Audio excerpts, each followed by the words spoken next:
মানুষজনদের দেখাচ্ছিল এই লয়ার ছিল, এই লয়ার ছিল, মিডিয়াতে বলে এই লয়ার ছিল। আমাকে পাশ থেকে কেউ বলে আপনি কেস থেকে সরে যান, নাহলে আপনিও কিন্তু সমস্যায় পড়ে যাবেন। কারণ প্রধানের আক্রোশটা এটাই যে তাদের কাজ বন্ধ হয়ে গেলে তাদের ইনকামটা বন্ধ হয়ে যাবে, কারণ ওখান থেকে প্রচুর কোটি কোটি টাকার ইনকাম আছে তাদের, কারণ ওখানে কাজটা হলে তাদের ইনকাম আছে, ওখানে তাদের কাটমানিটা প্রচুর পরিমাণে আছে। কারণ হাইকোর্টের বুকে, কলকাতার বুকে এসে এত বড় সন্ত্রাস, এত বড় ঘটনা ঘটাতে পারে, তারা এলাকায় সাধারণ মানুষের সাথে কি করে? কোর্টে সেদিন যেটা ঘটনা করলো, কোর্টের বারান্দায় যে ঘটনা করলো, সর্বসমক্ষেই ওপেন যে ধরনের অ্যাটিটিউড করলো, জজের সঙ্গে আমি কথা বলবো, আমি দেখে নেবো, আমি অর্ডার, আমি জজের সঙ্গে কথা বলবো, আমি অর্ডার দিয়ে দেবো, আমি অর্ডার শেষ কথা, আমি স্পটে গিয়ে দেখে নেবো, গ্রামে যাবি না, স্পটে যাবি না, স্পটে গিয়ে আমি জমি নিতে হবে, এখানে কিছু হবে না, সেই অ্যাটিটিউড দেখে আমি অবাক হয়ে গেলাম। আপনার কি মনে হয় এই যে পঞ্চায়েত ভোটে এই নগেন বৈদ্য, এই কল্যাণ বা এই অঞ্চলের মামলাও কিন্তু, যে 50,000 রিপোলিং এই অঞ্চলের মামলাও কিন্তু আমার কাছে আছে, এই অঞ্চলের মামলাও আছে, এবং সেখানকার মানুষের স্পষ্ট অভিযোগ রয়েছে যে সেখানে কোনো ভোট হয়নি, এরা জোর করে রিগিং করে ভোট করে এরা জিতেছে। এরা মানুষের ভোটে, মানুষ যদি ভোট দেয় এদেরকে লাত মেরে ছুঁড়ে ফেলে দেবে, এদের কোনো জায়গা নেই, এরা মানুষের মাথায় বন্দুক ধরে এরা ভোট করায়, এবং এরা এলাকার ত্রাস। পার্সোনাল মামলা তিনি ফাইল করেছিলেন, তাদের একটা জমি যেটা হচ্ছে হিঙ্গলগঞ্জের কোন ব্লক যেন, হিঙ্গলগঞ্জ ব্লক আর যোগেশগঞ্জ গ্রাম পঞ্চায়েতের অন্তর্গত নর্থ 24 পরগনার একটা এলাকা, সেখানে একটা জমির ওপরে একটা পিএইচই জলের ট্যাঙ্ক করছিল। তো হাইকোর্টে আমার জমির ওপরে যদি জলের ট্যাঙ্ক হয়, আমাকে না জানিয়ে আমি সেটাকে নিয়ে চ্যালেঞ্জ করে, আমার রিট করার অধিকার রয়েছে, আমি রিট মামলা ফাইল করেছি। যেহেতু ওনাদের জমি, ওনার বাবা এই মামলাটি ফাইল করেন, তিনি একজন সিনিয়র সিটিজেন। এই মামলা যখন ফাইল করা হয়, মামলার হিয়ারিংয়ের ডেট পড়ে হচ্ছে 9 তারিখ। দাদা যেহেতু তার বাবা মামলা ফাইল করেছে, এই মামলায় দাদা নিজে মুভ করেননি, আমরা ছিলাম এবং আরও কয়েকজন অ্যাডভোকেট ছিলেন।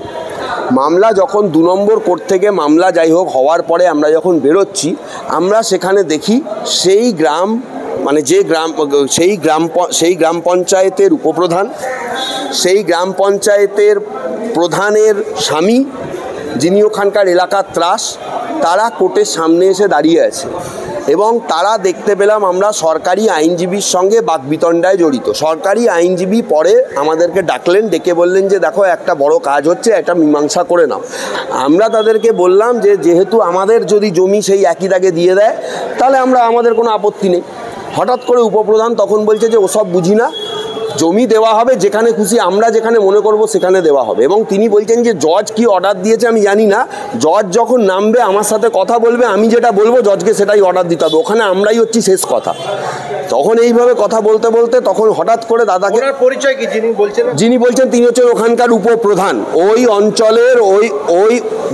অঞ্চলের তিনি হচ্ছেন উপপ্রধান, এবং তাকে মদত করার জন্য ওই অঞ্চলের প্রধানের স্বামী, যিনি ওই অঞ্চলের এলাকার ত্রাস, তিনি 24 ঘন্টা ওখানে তার পকেটে বন্দুক থাকে, এবং তার বহু প্রমাণ রয়েছে। সেটা পরের ব্যাপার, আমি জানি না, কোর্টে হয়তো বন্দুক নিয়ে আসেননি উনি, হ্যাঁ যাই হোক, উনি এসে এই সমস্ত কথা বলে। এক পর্যায়ে উনি আমাদেরকে বলে যে আসবি না, ওখানে আসবি না, এবং এটা কোর্ট চত্বরে দুপুরবেলা 1:45টার সময় কথা হচ্ছে, একদম কোর্টের বারান্দায়, কোর্ট রুমের বাইরে 4 নম্বর 2 নম্বর কোর্ট থেকে বেরিয়ে আমরা সামনে কথা বলছি, 3 আর 4 নম্বর কোর্টের মাঝখানটায় একটা করিডোর, সেই করিডোরে দাঁড়িয়ে কোর্টের বারান্দায় সবাই উপস্থিত, সবাই ঘটনা দেখেছে। এবং যদি আমরা রেজিস্ট্রারকেও বলেছি সেই ঘটনা সিসিটিভি ফুটেজ দিতে, বলছে ওখানে স্পটে আসবি না, স্পটে আসলে দেখে নেবো, গ্রামে তো আসতেই হবে, জমি নিতে গেলে তো গ্রামে আসতে হবে, গ্রামে আসলে তোরা কি আদৌ আর বেঁচে থাকবি? এই ধরনের বাকবিতণ্ড আমরা তারপরে বলি, অন্যান্য লয়াররাও আসেন, তারা বলেন এই সমস্ত গণ্ডগোল করো না, এসব বলো না, তখনকার মতন ব্যাপারটা মিটে যায়। এরপরে উনি ওনার কাজে চলে যায়, আমরা আমাদের মতন কাজে চলে যাই। পরে আমরা শুনতে পাচ্ছি ওনার বাবা এবং ওনার ওয়াইফ, তারা এই মামলা যেহেতু ওনার বাবা ফাইল করেছেন, ওনার বাবা হাইকোর্টে এসেছিলেন ওনার ওয়াইফের সাথে, তারা কিরণ শঙ্কর রায় রোডের 8/2 কিরণ শঙ্কর রায় রোড, ওখান দিয়ে হেঁটে হেঁটে আসছিলেন। এই লোকগুলো কোর্ট থেকে নেমে কোনো কারণে ওদিকে যাওয়ার সময় ওদের সাথে দেখা হয়, সেইখানে রাস্তার মাঝখানে দাঁড়িয়ে বলেছে যে তোর ছেলে, তুই তো গাড়ি, তোর ছেলেকে বলবি কালকের মধ্যে মামলা তুলে নিতে, না হলে তুই তোর ফ্যামিলি গ্রামে আসবি, কেটে লাশ করে নদীর পাঁকে পুঁতে দেবো, আর আমাদের সঙ্গে পাঙ্গা নিতে যাস না, আমাদের সঙ্গে পাঙ্গা নিয়ে কিছু করতে পারবি না। তাদের ভাষা, এবং তারা এইভাবেই কথা বলে। এবং আমি যখন পরে নিচে নামি আমাকে তাদের মধ্যে একজন ওই কল্যাণবাবু উনি ইঙ্গিত করে তার আরও লোকজনদের দেখাচ্ছিল এই লয়ার ছিল মিডিয়াতে বলে এই লয়ার ছিল। আমাকে পাশ থেকে কেউ বলে আপনি কেস থেকে সরে যান, নাহলে আপনিও কিন্তু সমস্যায় পড়ে যাবেন, গ্রামের ব্যাপার, আপনি শহরে থাকেন, আপনি এসবের কিছু বোঝেন না। আমি যখন বলছি কে আমি দেখে নেবো ইত্যাদি তখন আর তারা সামনে থাকেনি, বেরিয়ে গেছে। এবার এই ঘটনার পর ওনার বাবা প্রচণ্ড অসুস্থ হয়ে পড়ে, তার হাইপার টেনশান এবং তার প্রেশার বেড়ে 230 হয়ে যায়, তাকে ডাক্তারখানায় এখানে নিয়ে যেতে হয়। ডাক্তারবাবুরা বলেন যে প্রচণ্ড টেনশান বা প্রচণ্ড কোনো কিছুর উনি মানসিকভাবে শক পেয়েছেন, সেখান থেকে ঘটনা হয়েছে। ডাক্তাররা এখানকার তার শারীরিক অবস্থার অবনতি হয়, এখান থেকে অ্যাম্বুলেন্সে করে পিজি হসপিটালে পাঠান। সেখানে 4.5 ঘন্টা ডাক্তারবাবুদের পর্যবেক্ষণে থাকার পর একটু স্থিতিশীল অবস্থায় এলে উনি আবার তার বাবাকে নিয়ে আসেন, অভিযোগ থানায় দায়ের হয় এবং তারপরে এখন উনি ভালো আছেন। বাকিটা আপনাদের দিলীপবাবু বলে দেবেন। দিলীপবাবু বলুন। সেখানে বিষয়টা হচ্ছে যে আমার একটা প্রাইভেট ডিসপিউট, এই প্রাইভেট ডিসপিউটে যে প্রধানকে পার্টি করতে হয়, আমি প্রধানকে পার্টি করেছি, কিন্তু প্রধানের পার্সোনাল ইন্টারেস্ট কিসে? এখানে তো প্রধানের নিজস্ব কোনো সম্পত্তি নেই। যে দাগ নিয়ে ডিসপিউট সেই দাগে প্রধানের নিজস্ব কোনো জমি নেই। অ্যাকচুয়ালি জমি নিয়ে কাদের সঙ্গে? প্রাইভেট ব্যক্তির সঙ্গে। প্রাইভেট ব্যক্তি দান করেছে পিএইচিকে, সেটা ভুল জায়গায় দান করেছে। আমার সম্পত্তি দান করেছে তার নিজের সম্পত্তি না দিয়ে, তার নিজের দাগের সম্পত্তি আছে সেটা না দিয়ে সে আমার দাগের সম্পত্তি পজিশন দিচ্ছে, এটাই ডিসপিউট। আর এটা নিয়ে আমি হাইকোর্টে রিট ফাইল করেছি। আর এই রিট ফাইল করার কারণে প্রধানের আক্রোশটা এটাই যে তাদের কাজ বন্ধ হয়ে গেলে তাদের ইনকামটা বন্ধ হয়ে যাবে, কারণ ওখান থেকে প্রচুর কোটি টাকার ইনকাম আছে তাদের, কারণ ওখানে কাজটা হলে তাদের ইনকাম আছে, ওখানে তাদের কাটমানিটা প্রচুর পরিমাণে আছে। কারণ এরকম ধরনের ঘটনা প্রধানের ইন্টারেস্ট কিসে এত? প্রধান এবং প্রধানের স্বামী এবং উপপ্রধানের ইন্টারেস্ট কিসে?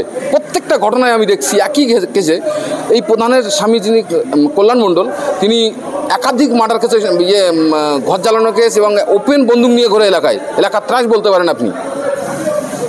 এবার আমাকে 2017 সালে পর্যন্ত আমাকে অ্যাটাক করা হয়, এই কল্যাণ মণ্ডলী আমাকে কিন্তু অ্যাটাক করেছিল এবং আজও পর্যন্ত আমি সেখান থেকে গ্রামে যাই না, কারণ এদেরই পরিস্থিতি, এরা এই ধরনের কাজগুলো করে বেড়ায়। এই তো প্রশ্ন যে সাধারণ মানুষের শান্তি কোথায়, নিরাপত্তাটা কোথায়?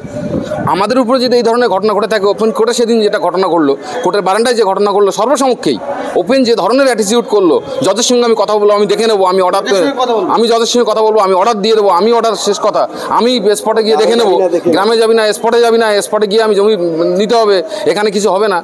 সেই অ্যাটিটিউড দেখে আমি অবাক হয়ে গেলাম যে এদের পরিস্থিতি কী হতে পারে। এরা বর্তমানে প্রজেক্টটা বন্ধ আছে, বর্তমানে ওই অবস্থায় স্থিতি হয়ে আছে, কারণ এখন জল হয়ে গেছে, বর্ষার সময় বন্ধ আছে। বাট আমাকে পরিষ্কার ওখানে বলে যাচ্ছে যে আমরা কাজ করব, ক্ষমতা থাকলে আটকাবে। আমাকে ওখানেই উপপ্রধান বলে যাচ্ছে নগেন বৈদ্য, এবং ওই উপপ্রধান নগেন বৈদ্য একাধিক মার্ডার কেসের সঙ্গে জড়িত। এত বড় দুর্বৃত্তশালী মানুষেরা, এরাই এলাকার ত্রাস। এবং আপনার কি মনে হয় এই যে পঞ্চায়েত ভোটে এই নগেন বৈদ্য, এই কল্যাণ বা এই অঞ্চলের মামলাও কিন্তু, যে 50,000 রিপোলিং এই অঞ্চলের মামলাও কিন্তু আমার কাছে আছে, এই অঞ্চলের মামলাও আছে, এবং সেখানকার মানুষের স্পষ্ট অভিযোগ রয়েছে যে সেখানে কোনো ভোট হয়নি, এরা জোর করে রিগিং করে ভোট করে এরা জিতেছে। এরা মানুষের ভোটে, মানুষ যদি ভোট দেয় এদেরকে লাত মেরে ছুঁড়ে ফেলে দেবে, এদের কোনো জায়গা নেই। এরা মানুষের মাথায় বন্দুক ধরে এরা ভোট করায়, এবং এরা এলাকার ত্রাস, এরা অনেক মার্ডার করেছে, অনেক খুনোখুনি করেছে। এবং কালকে একজন আপনাদের সাংবাদিক বন্ধু, তিনি হচ্ছে এই নগেন বৈদ্যকে ফোন করে, ঘটনা জিজ্ঞেস করে, প্রথমত তিনি অস্বীকার করে, পরে তিনি বলেন যে ভাষাটা বোঝে তাকে সেই ভাষাতেই বোঝানো হয়েছে। আপনাদের পরিভাষা আলাদা, আমাদের পরিভাষা আলাদা, এই কথাটার কিন্তু অনেক বড় মিনিং আমার কাছে মনে হয়েছে।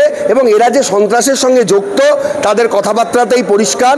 এবং যারা হাইকোর্টের বুকে, কলকাতার বুকে এসে এত বড় সন্ত্রাস, এত বড় ঘটনা ঘটাতে পারে, তারা এলাকায় সাধারণ মানুষের সাথে কি করে, এটা আপনারা এই ঘটনা থেকে বুঝতে পারছেন। আমি এইটুকুই বলবো, পুলিশকে অভিযোগ করা হয়েছে, পুলিশের তরফ থেকে এখনো পর্যন্ত কোনো ইনিশিয়েটিভ আমরা দেখতে পাচ্ছি না। 48 ঘন্টা হয়ে গেছে, আমাদেরকে হয়তো উপযুক্তভাবে আবার আইনের দ্বারস্থ হতে হবে। যদি ফার্দার এসে যদি হাইকোর্ট এরকমই অ্যাটিটিউড দেখান, তাহলে আপনারা কিছু কোনো ব্যবস্থা নেবেন তার জন্য? অবশ্যই ব্যবস্থা আমি তো অন্তত নেবই। এবারে ফার্দার হলে পুরোপুরি আমি ওকে দরকার হলে সমস্ত লয়ারদের ডেকে ঘাড় ধরে আমি থানায় ঢোকাবো, এবং থানায় ঢুকিয়ে পরিষ্কার যে আমার সঙ্গে যদি আরেকবার ফার্দার এইগুলো করতে আসে, প্রথমত ওকে আমি ঘাড় ধরে থানায় ঢোকাবো, এবং ঢুকিয়ে তারপরে ও কী ব্যবস্থা হয় সেটা তখন সেই অনুযায়ী ব্যবস্থা নেব।